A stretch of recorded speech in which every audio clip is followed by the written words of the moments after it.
Welcome back, guys, to the Jake Ellenbogen channel. I'm Jake Ellenbogen, and I am here to really quickly kind of hand out this video for you Rams fans out there heading into night two, rather. We will be live here in studio, the studio that I'm in right now. I'll be with Alexis Kraft, and we will be doing our show for the draft. But before we get to that, let's talk a little bit about day two and day three prospects that I think make the most sense for the Rams. We're going to go position by position according to my board, which I just updated with guys that are available. We'll start with wide receiver. We're just going to go in that order. Look, wide receiver here on my board, the best guy available is going to be Terrace Marshall Jr. He's not going to fall to 57. Rondell Moore, also, I don't expect to fall to 57. But guys like Simi Fehoko, a guy that I feel like is built like Josh Gordon, could fall there. And I think that'd be a really nice fit. A guy that can go up and, play above the rim. He also ran, a 4.3 unofficial 40 time at his pro day. So he's somebody I really like. Then you have Tylan Wallace, who's more of a physical version of a guy that's already in the division that they're very familiar with. And Tyler Lockett, he could be an option there. Nico Collins from Michigan, I think he's a dark horse option here. He can also play above the rim, ran a 4.4, had a really good Senior Bowl, showed his ability to win off the line of scrimmage, his release. He's physical. He's going to go up and get it. So he'd be great for Stafford. Definitely could see him going there. Dwayne Eskridge. I've said this man many times before. If they feel there's a need for a gadget type of guy, Dwayne Eskridge is your guy. He can do a little bit of everything. He's very, very fast. He's very quick twitch. A guy that, is kind of like a joystick in space. He is a problem. Then you have Elijah Moore. I don't really think he'll be there. I think, teams value him a little bit more than I do. And then you have Jonathan Adams Jr. Out of Arkansas State, Amir Smith Marset out of Iowa, Shai Smith out of South Carolina, Amon-Ra St. Brown out of USC, and then you have Diami Brown from UNC. Those are my guys that I have going in this second round here. That at least the second round grades, not necessarily that they will go. These are guys I think are worthy of second round grades. For the Rams at 57, I don't think they take a receiver, but if they do, and I think they're probably going to trade down, but if they do take a receiver here, I think the odds on favorite is going to be Nico Collins. I think he fits what they want, a guy that can stretch the field. But furthermore, he's going to offer something that they don't actively have right now on the roster, and that is that size and that red zone threat ability. They used Gerald Everett quite a bit in the red zone last year. He's not coming back. Tyler Higbee has been hurt. And I'd imagine that they're going to go back to using Tyler Higbee, but you're getting a guy who's similar. And honestly, my comp was Kenny Galladay. So if Nico Collins is a Ram by the end of, round two, I won't be surprised in the slightest. I think he makes a lot of sense for the Rams. Now we move on. Offensive tackle here. There's a lot. Okay, so this worked out well for the Rams in the second round. You look at Dylan Ray Dunes, a offensive tackle, my number 4 offensive tackle on the board. He was a first round grade for me, so I think he's very talented. If he fell to the Rams, it'd be a really nice option. Could be a future replacement for Andrew Whitworth. But when you look at what he did at North Dakota State, very, very impressive guy. Can really help in the run game, but he's physical at the point of attack, and he can definitely be a good pass protector. Then, you look at Tevin Jenkins. I think Jenkins straight up should have gone day one. Absolutely should have gone day one. I thought he was going to go to the Raiders at 17. This is a guy, if you're looking for a true run mauler, this is a guy that can help you in the run game. I think he projects because of that best to right tackle. So if the Rams went this route, I wouldn't be surprised to see a draft day trade of Rob Havenstein, but we'll see on that. Samuel Cosme, very athletic left tackle prospect from Texas. Really like his ability to get to the second level, be a convoy. He can work as a pass protector. He can work, obviously, in the run game. Very mobile. Would like him. If he falls, that's a great pick. Liam Eichenberg, very, very solid, well-rounded prospect. Will probably play in the NFL for the next 10 years. I don't see him ever being the best tackle in the league, but he has a chance to be, a multi-time Pro Bowler, very, very solid player in his own right. Then you have Jalen Mayfield. You're getting into a little bit more of a project here. Really like Mayfield. I think he does project well to a left tackle, but you're kind of running into the same issue that you ran in before when you got Bobby Evans and you got Joseph Noteboom. The more projects. So we'll see about that. how that works out. Jackson Carman is another one here. In the second that I have Jackson Carman, to me, Clemson, a lot of people are trying to kick him in at guard. I think that size is definitely something to consider. He's at 345 pounds. He's somebody I really like a lot on the outside. And I definitely think, if they were going to go another Clemson guy, Jackson Carman, he's the real deal. Maybe second round's too rich for some, but I definitely think he's a good player. Then you have Brady Christensen out of BYU, the guy that was protecting Zach Wilson and doing a damn good job of it. Then you have Stone Forsythe, who I have as a second round grade as well, from Florida. I think, he's a guy, very, very solid tape. His highs are very high, his lows were very low, but I think he got better over time. So he's somebody to keep in mind. And then Brandon James is another guy that I'm looking at in the second round that I like. After that, we're going to move into the interior. And right now, I'll tell you, there's a lot of first round talent available. There's actually three I have here. Creed Humphrey, to me, should have gone day one. I think he's very talented. Creed Humphrey, to me, is the best center in this draft. The best interior offensive lineman was Elijah Vera Tucker, so I wasn't surprised to see him go where he went.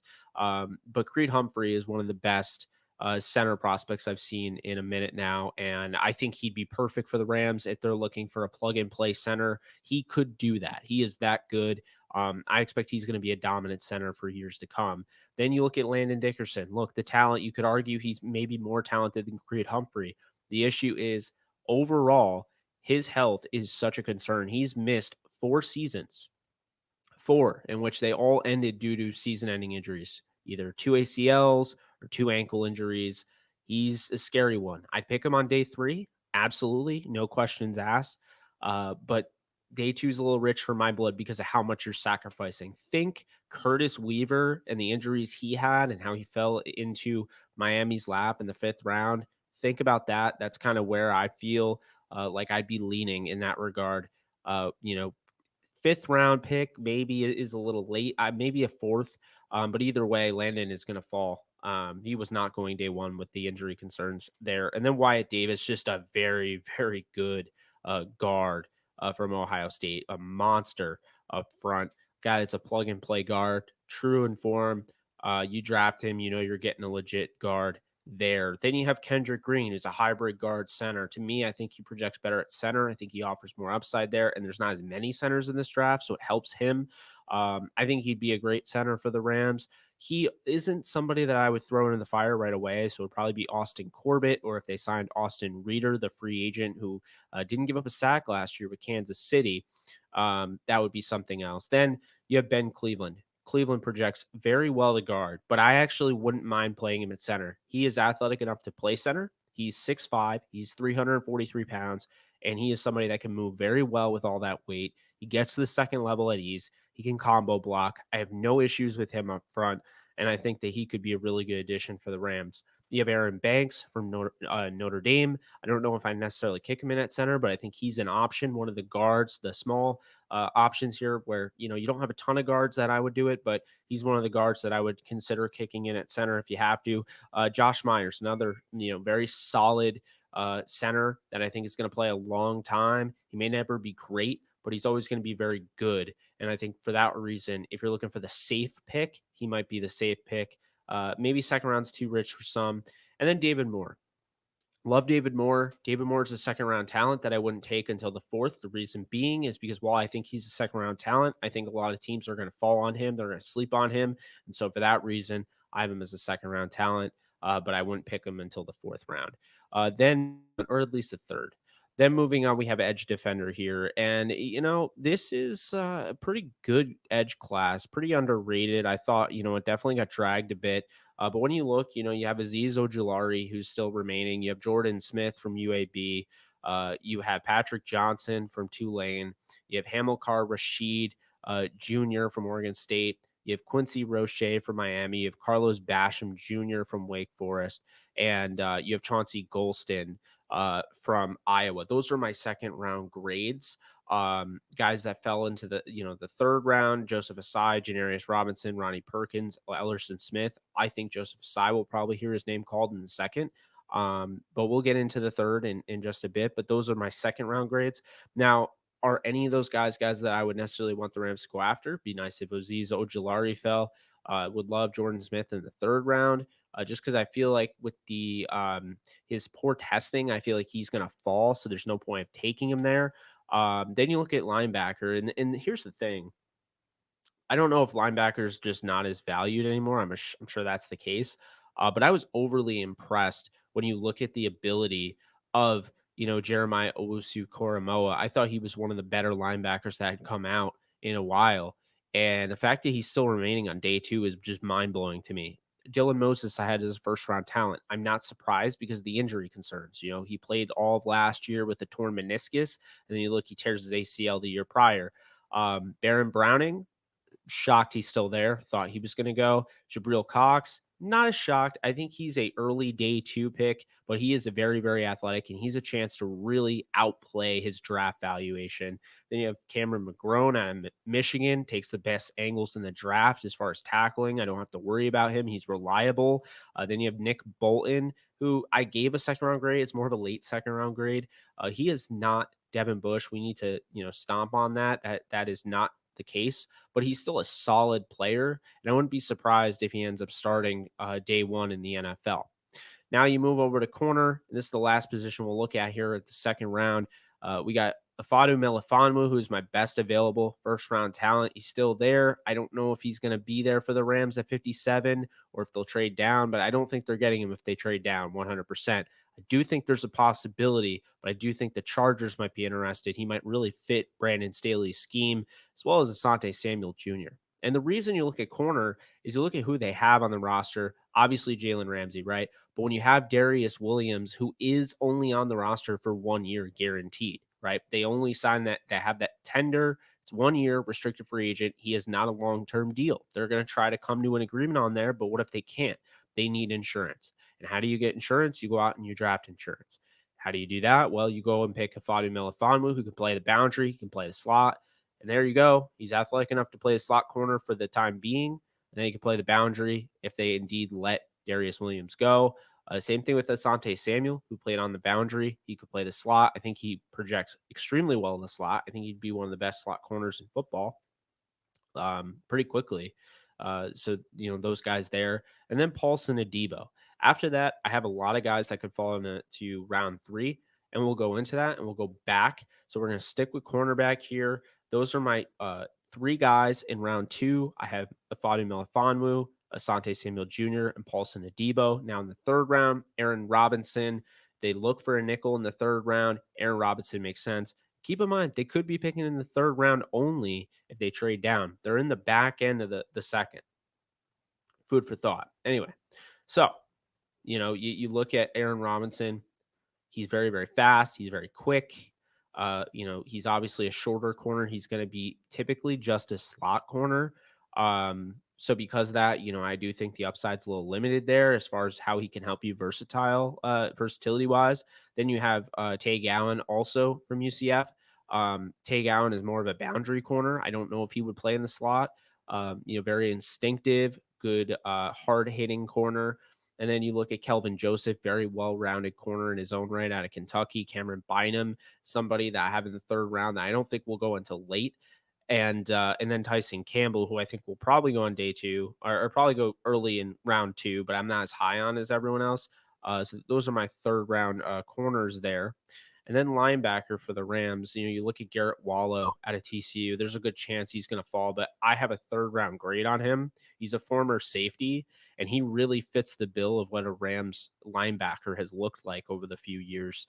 So I wouldn't be surprised if they go hit that route. Derek Barnes is a name that's starting to trend. I think he's going to go higher than many people think, and he might go higher than I think. I think he's a third round talent. And I think there's a good chance he might go higher than that. So we'll see there. Charles Snowden, the Rams met with him. There's a good chance that he could go third or fourth round. A little bit of a tweener, kind of an edge / linebacker. 6'6", 6'7", linebacker. Very, very long. And that's something that I think anyway that when you look at the Rams defensive coordinator, that is something that he's going to look for, and he likes that length. And so, Raheem Morris, I think, is going to lean that direction. So Snowden could be an option there, kind of more chess piece, not really a true. He's kind of a positionless player in a sense. Then you look at Tony Fields the second. He didn't test all that well, but the film speaks for itself. Out of West Virginia, this guy can run sideline to sideline. He can make plays. He's always around the football. And I believe he has a relative that played for the Rams way back when.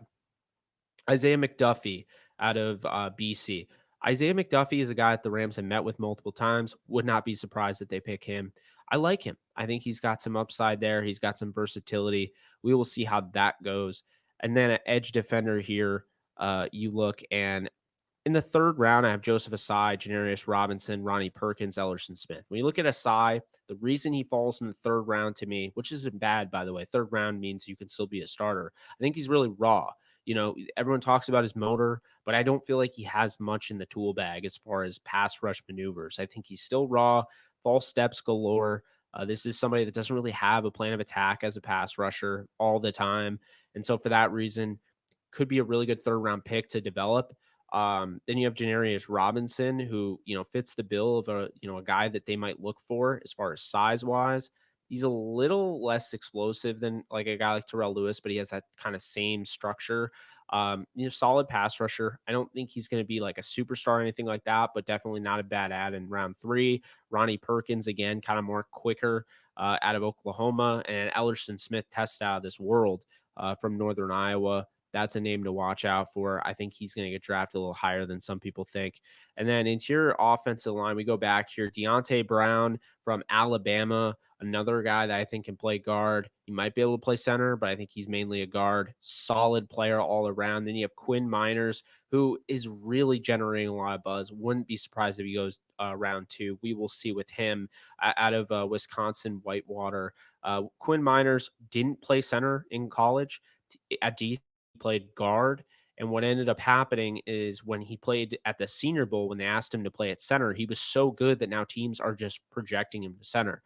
That happens. So Quinn Miners will probably end up having a good career. And in the third round, that's a really good pick.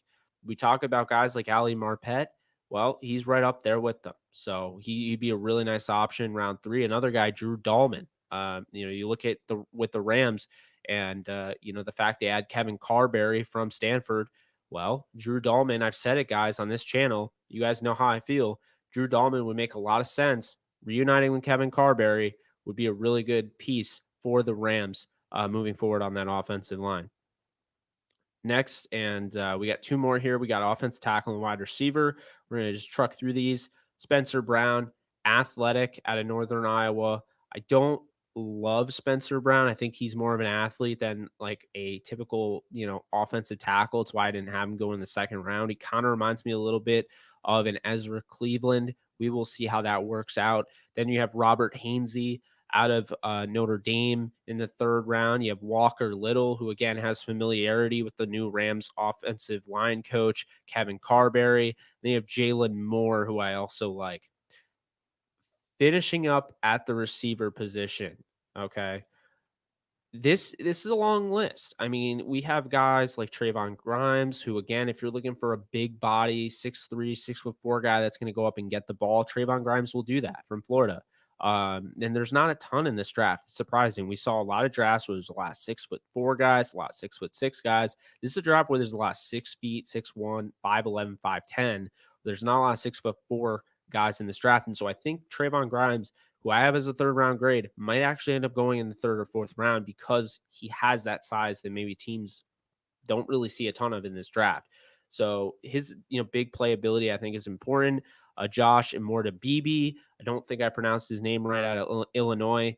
Very good route runner, guy that can make plays after the catch. He'll be an interesting one. I don't think he really fits the bill for the Rams. I don't really feel like Grimes fits the bill for the Rams because he's not the speed wise. He's not as fast as a Nico Collins, and Nico Collins just provides more. Plus, so does Simi Fehoko. But if you miss out on those guys, he's more of a poor man's version of those prospects. And then you look at Jalen Darden, and you got to obviously talk about him out of North Texas. Been seeing him mocked in the 6th and 7th round. He's not falling that far. He's going to go in the first 4 rounds at the very least. I have a third round grade on him.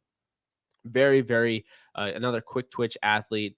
very tricky to bring down. He's another guy I wouldn't be surprised if the Rams go after. And then Des Fitzpatrick, his ability downfield, he probably isn't an option for the Rams. I have him as a third round grade, but I don't know if he brings anything that the Rams really truly will want.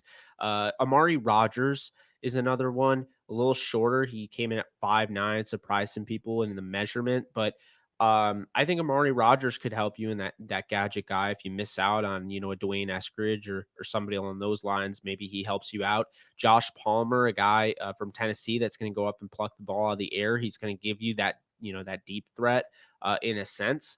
He is not as fast as some of the other guys, but he's definitely a solid receiver in his own right. And then finally, you have Cornell Powell from Clemson, who I don't think is as good as Amari Rogers, but he could be more explosive than Amari Rogers. Rogers, to me, is more quicker than fast. I feel like Powell's faster than quick, if that makes sense. So those are your third round guys. We talked about it second. Those are your third. And we already talked. You guys saw my realistic mock draft, who I thought the Rams would get. I had them going Melifonwu at 57. I'm going to be honest with you. I would not be surprised if they trade out of this at all. Would not be surprised. If they trade out, I will not be shocked. There's a good chance they'll trade completely out of the second round because there's only 64 picks in the second round and they have 57. I don't know how far you would trade, but you go in the third, maybe you pick up another third rounder, try to pick up that or another fourth. Maybe you get a fifth. But either way, I do expect them to trade down, collect some assets. I think they feel good about where they're at. There's a lot of buzz about Anthony Schwartz from Auburn going a little higher than I have him. I have him as a 6th round grade, but there's a lot of people saying that he could go, today. And I wouldn't be surprised if that's the case. But yeah, all in all, I think the Rams are sitting pretty good the way the board is right now. We'll see at 57. The problem is Seahawks pick at 56. They need a center. I think there's a good chance that they're going to take Landon, not Landon, but Creed Humphrey if he's there, or Landon Dickerson, or Kendrick Green. I think they're going to take a center. So I think the Rams are going to be out of luck there. I think they end up with Drew Dahlman. Still pretty certain about that. Can definitely see Quincy Roche, like I said. My focus, the guys that I'm looking at the most, Dylan Ray Dunes. I'll just go in order here. For wide receiver, Simi Fehoko and Nico Collins. Those are two guys that I'm really looking at. I want that kind of 6'4" body that can kind of stretch the field. If not that guy, those type of guys, then maybe Amir Smith-Marset or Dwayne Eskridge, we'll see. Then at offensive tackle, Dylan Ray Dunes is somebody that I'd love to add. Then you have Jalen Mayfield, Jackson Carman, Brady Christensen. There are definitely some guys there. Interior offensive line, Creed Humphrey, Landon Dickerson on day 3. Sure, not today.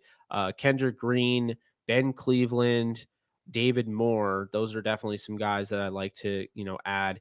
And then when you look at, the rest of this here, linebacker, pretty much any of the top linebackers. If JOK is there, you take him.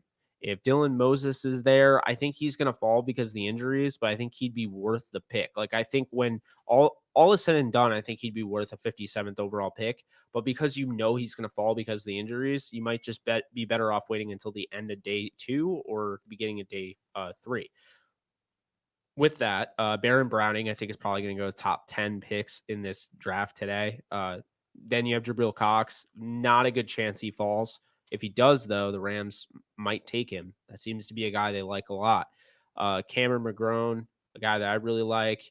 Garrett Wallow, Derek Barnes, Charles Snowden. So there are a lot of guys at linebacker. Corner, I'm really looking at Afadu Melifonwu, Asante Samuel Jr., and Paulson Adebo. Anybody after that, I don't really feel like they're true starters. I feel like you're getting a legit game-changing starter in Afadu Melifonwu and Asante Samuel Jr. I think Paulson Adebo is a good starter. I don't think he's a game changer. And I think anything below him, you're looking at guys that can start potentially, but they're going to have to develop in a different way. But that's it. And then, pass rusher, of course, Jordan Smith, I love. And Quincy Roche is just rock solid. If Azeez Ojulari is there, he'll be the pick probably.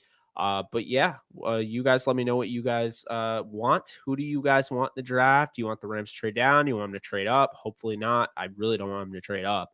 Um, but that's going to do it. Hope you guys enjoyed this video. I'm going to be trying to put out as much content like this as possible, but be sure to check us out at 7 p.m. Eastern Time, the DTR and AJ show live draft stream. It's just going to be Alexis and I tonight. Adam is out. He's okay. He's not going to be able to make it tonight. So be sure to tune in for that. You can find us on Facebook, Twitter, Twitch, and well, on this platform, YouTube. So again, you guys take care and enjoy tonight. Hope to see you soon.